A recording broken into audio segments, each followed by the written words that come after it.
Jadi yang saya pakai, saudara, itu hanya secukup yang kami suami istri butuhkan. Ya, dengarkan. Saudara pernah ngerti kata kalau ada sungai pelit? Coba terjemahkan. Itu apa? Sungai pelit. Coba terjemahkan.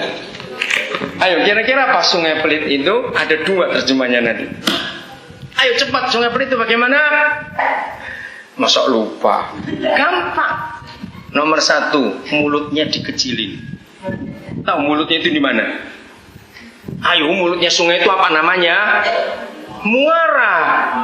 Bayangkan kalau sungai itu pelit, mulutnya dia kecilin. Kenapa? Terjadi apa? Malapetaka. Dalam hukum alam, kalau sungai itu muaranya kecil, maka akan ada arus balik. Dia nggak bisa keluar. Dengarkan, arus balik itu pasti membunuh.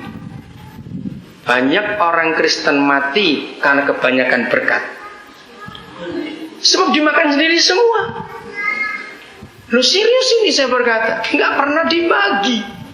Kalau kita selalu bagi makanan, hidup ini sehat. Kemarin ada satu keluarga, kami diajak makan oleh Pak Ariel Yap.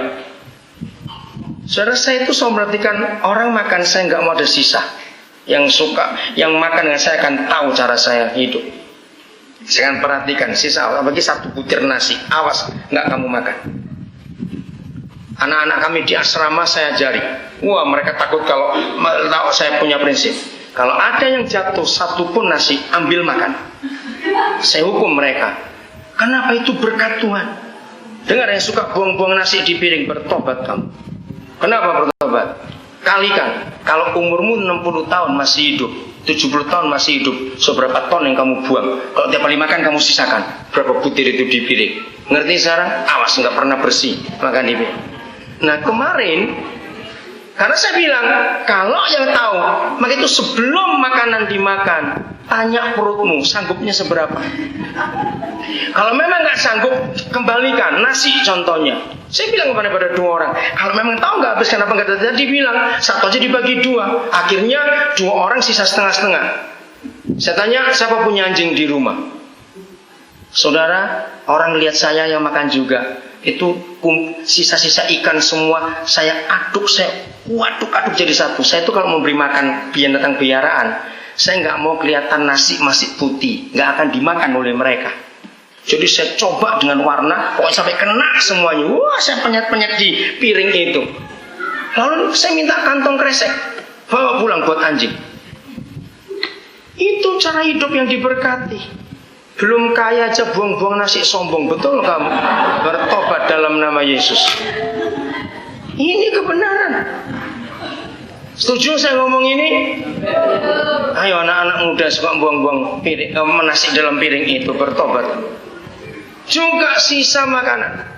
Saya pernah di suatu rumah, saya lihat di tempat cucian piring ada nasi masih banyak, ada ikan masih agak utuh. Saya tanya serumah, nggak ada yang ngaku. Saya kembalikan ke meja makan, saya tulisi, terkutuk orang yang membuang nasi ini. Orang takut lalu ngaku akhirnya satu. Saya suruh makan sampai habis. Serius. Jangan, saudara, itu berkat Tuhan, yang lapar masih banyak. Ingat loh, mata, mulut, dan perut itu nggak pernah sinkron. Tahu kata sinkron? Mata itu wow, enaknya. Belum tentu mulut setuju. Maka itu kalau ngambil jangan rakus. Begitu kelihatan enak diambil banyak, begitu mulut gitu, awas kamu nggak dimakan. Oh, saya akan siksa dia, habiskan karena kamu yang ngambil. Saya tungguin, nggak mau tahu, muntah-muntahlah karena kamu yang berdosa. Maka itu hati-hati ya, yang makan rakus-rakus. Jadi mata, mulut, perut itu nggak pernah sinkron. Catat itu baik-baik. Orang susah masih banyak. Oke, lanjut. Sungai yang pelit itu arti yang kedua. Sepanjang perjalanan sebelum sampai muara, dia hisap semuanya sendiri. Ngerti yang maksud contoh ini? Karena nggak mau untuk orang lain. Akan banjir sekeliling sepanjang sungai itu. karena dia hisap sendiri, nggak pernah dibagikan. Inilah hukum yang luar biasa, saudara. Dan pada waktu itu, saudara, setelah saya menjadi hamba Tuhan, saya lebih kaget lagi. Saudara lihat mengapa di dalam Yohanes 4, pernah tahu kisah itu? Yesus bertemu dengan seorang pelacur di mana? Sumur Yakub. Itu saya heran. Sumur Yakub itu berarti dibuat oleh Yakub, betul? Pernah menghitung jarak Yakub ke Tuhan Yesus berapa ribu tahun? Hampir 4.000 tahun. Jarak Yakub ke Yesus. Sumur 3.000 tahun masih berfungsi. Mengapa Alkitab banyak bicara tentang sumur juga? Dengar anak-anak Tuhan, maka itu lagi sekali. Pak Gembala teruskan anak-anak muda untuk banyak keliling ke daerah-daerah yang perlu dikunjungi. Masih banyak. Oh, itu saya cerita di sepanjang perjalanan dengan perahu dari Manokwari ke Nabire, saya lihat kampung-kampung itu. Kemiskinan. Orang Buton lebih rajin datang. Dan ingat, nanti saya minta Pak Genteri sebagai salah seorang kepala sekolah. Kepala sekolah itu bukan Pak Genteri ini, guru dari Momi Waden, memberi kesaksian, feedback supaya jemaat ini tahu di samping tulisan-tulisan itu. Ternyata sejak berdiri 10 tahun yang lalu, mereka ini baru dikunjungi gereja pertama kali adalah saudara. Saya juga kaget. Berarti gereja di Manokwari baru saudara mengunjungi mereka yang di Momiwari. Betapa ngerinya kadang-kadang gereja yang ada. Maka itu harusnya sekolah itu orang Manokwari bertanggung jawab, bukan kami. Sampai sekarang hampir 80% pendanaan masih dari kami. Padahal harusnya orang Manokwari yang mendanai sekolah di Manokwari ini sendiri. Begitu mulai hari ini belajarlah untuk jadi sungai yang selalu memberi. Katakan apa? Oke, kembali masalah sumur. Saudara, setelah saya jadi hamba Tuhan, saya ingat sebuah kisah. Dulu kami besar di desa. Saya lahir di Surabaya tapi besar di desa. Sebuah kecamatan namanya Babat di Kabupaten Lamongan, Jawa Timur. Tidak ada listrik waktu saya masih kecil. Nah, rumah kami itu kira-kira hanya 100 sekian puluh meter dari Bengawan Solo. Tapi aneh, walaupun di pinggir sungai Bengawan Solo yang terkenal itu, tapi di sekitar rumah kami tinggal itu mata air sulit sekali.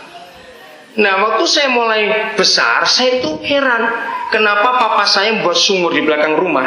Itu lebar sekali, saudara, dan tinggi. Apa itu pelindungnya? Saya dulu nggak ngerti. Setelah makin besar saya tahu, ternyata tetangga-tetangga kami itu nggak punya sumur. Jadi bapak saya membuat sumur itu lebar supaya saya pernah hitung, kira-kira bayangkan sebesar itu sumurnya, 20 orang bisa nimba bersama.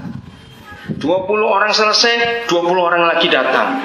Terus begitu, pagi dan sore mereka mengambil air itu. Satu kali musim kemarau, saudara, ingat ini anak kecil. Anak kecil itu pasti pelit.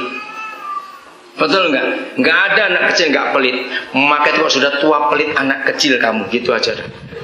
Orang Surabaya bilang istilah arek tuwek.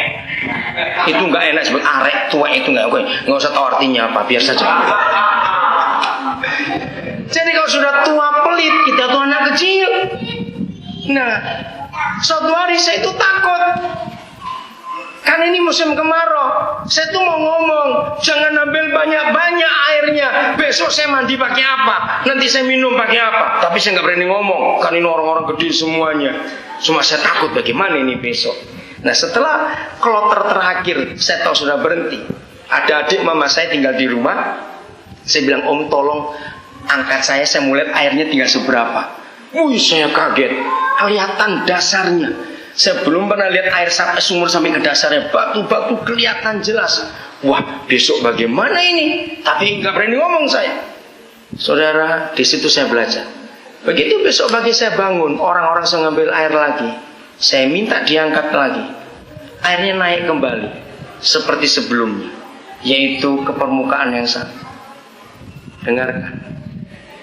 Berarti ada banyak anak-anak Tuhan yang nikmati berkat yang sudah basi, sudah 3 tahun, 4 tahun yang lalu. Kenapa? Karena air sumurnya nggak mau dikasih orang lain. Betul nggak?